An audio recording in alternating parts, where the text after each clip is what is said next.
ಆಮೇಲೆ ಗೌಡ್ರು ಕೂಡ ಪಾಪ ಅವರು ಮೇಕೆದಾಟು ಎತ್ತಿನೊಳಗೆ ಮಾತಾಡಿದ್ದಾರೆ. ನಾನು ಅವ್ರ ಪಾರ್ಟಿಯವ್ರಿಗೆ ಹೇಳಲಿಲ್ಲ, ಅಸೆಂಬ್ಲಿಯಲ್ಲಿ ಈ ವಿಚಾರನ ತೆಗೆದ್ಲಿ, ನಾನು ಪಾರ್ಲಿಮೆಂಟಲ್ಲಿ ಮಾತಾಡಲಿ. ಅಟ್ಲೀಸ್ಟ್ ನಮ್ಮ ಕಾಲದಲ್ಲಿ ಏನು ಮಾಡಿದ್ದೀವಿ ಅಂತ ನಾನು ಹೇಳ್ತೀನಿ. ಇವತ್ತು ಪಾಪ ಅವ್ರಿಗೆ ಸುಮ್ಮನೆ ನಾನು ಡಿಸ್ಟರ್ಬ್ ಮಾಡೋದು ಸರಿ ಇಲ್ಲ. ಈ ವಯಸ್ಸಿನಲ್ಲಿ ನಾನು ಅಟ್ಯಾಕ್ ಮಾಡ್ದಂಗೆ ಆಗ್ತದೆ. ನನಗೆ ಅಟ್ಯಾಕ್ ಮಾಡೋಕ್ಕೆ ಇಷ್ಟ ಇಲ್ಲ. ಸೊಲ್ಯೂಷನ್ ಅವರೇ ಹೇಳಲಿ. ಅದು ದೇವೇಗೌಡರು ಪಾಪ ಈ ವಯಸ್ಸಿನಲ್ಲಿ ನಾನು ಅವ್ರಿಗೆ ವಹಿಸೋದು ಬೇಡ ಅಂತ ಅಂದ್ಬಿಟ್ಟು ನನಗೆ ಗೊತ್ತಿಲ್ಲ. ನಾನು ಮಾತಾಡ್ತೀನಿ.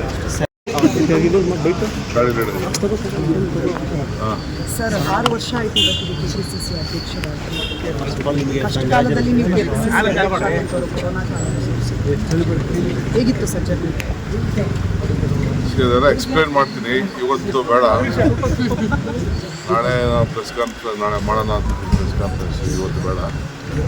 ಇವತ್ತು ಬರೀ ಶಾಸಕರಿಗೆ ಮಾತ್ರ ಕರೆದಿದ್ದೀನಿ. ಕೆಲವು ನಮ್ಮ AICC ಸೆಕ್ರೆಟರೀಸ್ ಯಾರು ಬೆಂಗಳೂರಲ್ಲಿದ್ದಾರೆ, ನಮ್ಮ ಪಾರ್ಲಿಮೆಂಟ್ ಕ್ಯಾಂಡಿಡೇಟ್ಸ್ ಯಾರು ಅವ್ರು ಮಾತ್ರ ಇವತ್ತು ಕರೆದಿದ್ದೀನಿ. ನಾಳೆ ಆದಮೇಲೆ ನಾಳೆ ಮಾತಾಡ್ತೀನಿ. ಸರ್, ಗ್ಯಾಸ್ ಬೆಲೆ ಏರಿಕೆ ಆಗ್ತಾ ಇದೆ ಅನ್ನುವಂಥ ಕಾರಣಕ್ಕಾಗಿ ಹೋಟೆಲ್ ನೋಡಿ, ಬಂದ್ ಮಾಡಬೇಕು. ಪಾರ್ಲಿಮೆಂಟಲ್ಲಿ ಸರ್ಕಾರ ಇದನ್ನು ಚರ್ಚೆ ಮಾಡಬೇಕು. ಇವತ್ತವರೆಗೂ ಚರ್ಚೆ ಮಾಡೋಕ್ಕೆ ಅವಕಾಶ ಕೊಡ್ತಾರೆ. ಅದಕ್ಕೆ ನಮ್ಮ ಎಲ್ಲ MP ಗಳು ಇಂಡಿಯಾ ಒಕ್ಕೂಟದ MP ಗಳ ನೇರ ಪ್ರತಿಭಟನೆ ಮಾಡಿದ್ದಾರೆ. ಯಾಕೆ ಅವ್ರಿಗೆ ಭಯ? ನಿಮ್ಮ ಫಾರಿನ್ ಪಾಲಿಸಿ ಇವತ್ತಿಂದರ ನಾವು ರಾಜ್ಯದ ಸಂಬಂಧ ನಮಗೆ ಸ್ಟಾಕ್ ಇಲ್ಲ. ಈಗಾಗಲೇ ಡೀಸೆಲ್ ಬೆಲೆ ನಿನ್ನೆನೇ ಹೆಣ್ಮಕ್ಳು ವರ್ಲ್ಡ್ ವುಮನ್ ಡೇ ದಿನನೇ 60 ರೂಪಾಯಿ ಏರಿಕೆ ಮಾಡಿ ಎಲ್ಲರಿಗೂ ಮಾಡಿದ್ದಾರೆ. MP ಗಳು ಯಾಕೆ ಮಾತಾಡ್ತಾ ಇಲ್ಲ?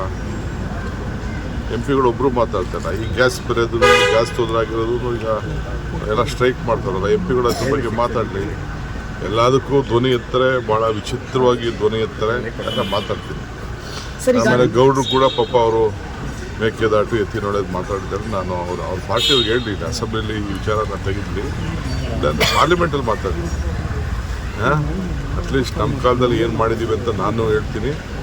ಇವತ್ತು ಪಾಪ ಅವ್ರಿಗೆ ಸುಮ್ಮನೆ ನಾನು ಡಿಸ್ಟರ್ಬ್ ಮಾಡೋದು ಸರಿ ಇಲ್ಲ. ಈ ವಯಸ್ಸಿನಲ್ಲಿ ನಾನು ಅಟ್ಯಾಕ್ ಮಾಡ್ದಂಗೆ ಆಗ್ತದೆ. ನನಗೆ ಅಟ್ಯಾಕ್ ಮಾಡೋಕ್ಕೆ ಇಷ್ಟ ಇಲ್ಲ. ಸೊಲ್ಯೂಷನ್ ಅವರೇ ಹೇಳಲಿ. ಅದು ದೇವೇಗೌಡರು ಪಾಪ ಈ ವಯಸ್ಸಿನಲ್ಲಿ ನಾನು ಅವ್ರಿಗೆ ವಹಿಸೋದು ಬೇಡ ಅಂತ ಅಂದ್ಬಿಟ್ಟು ನನಗೆ ಗೊತ್ತಿಲ್ಲ. ನಾನು ಮಾತಾಡ್ತೀನಿ.